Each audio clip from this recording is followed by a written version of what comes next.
So you guys will probably think that I'm an insane person, but I just found out about the Bout of Books Read-a-Thon today, and it started last night at midnight. But I decided to join it. So it's the first week of my summer break. What better way to start it than with a read-a-thon, right? And also because this is like a new channel for me, very new in the respect that this is my third video. I really wanted to use this as a way to kind of meet some of the other booktubers and just kind of let them know that I'm here. So I will be reading 5 books this week, all of them on my trusty Kindle, except for one. The one book that I'm going to read an actual physical copy of is Wolf and Pilot by Farrah Field. It's a book of poetry, and I had to order that from Amazon, so it will be here in a couple of days because I have Amazon Prime. So that book I will actually read in a physical copy, but the other 4 books are all on my Kindle. I'm going to read 3 books of poetry, which I think will kind of help me with getting my 5. Even though it does take me a little while to read books of poetry, like it won't be immediately done with a book of poetry that day, even though they're shorter books. So the first book I'm going to read is The Beautiful Anthology by Elizabeth Collins. I'm actually reading that book right now. I'm about 30% through.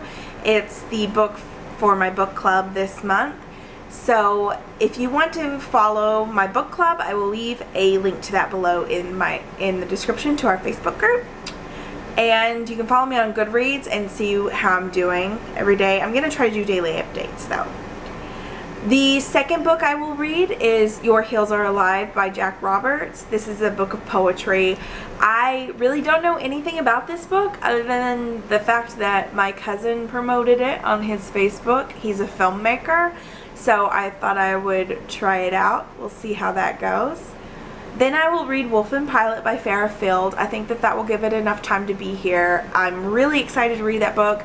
She was just in Fayetteville, Arkansas, which is just north of where I live, last month. And I missed her reading, but I've been really excited to read her book. So I will be reading that this week. Next, I'm going to read The Middlesteins by Jamie Attenberg. This is a book that's been on my to-read list for a really long time, so I'm excited to read it and finally get it off of my list, and it looks like a really good book. The 5th book I will read is a book that I've been really looking forward to reading. It's the object section of Gertrude Stein's book of poetry, Tender Buttons, illustrated by Julie Congdon. So it's got these really beautiful illustrations in it, and I love Gertrude Stein, so it'll be interesting. I'll be back tomorrow with my update.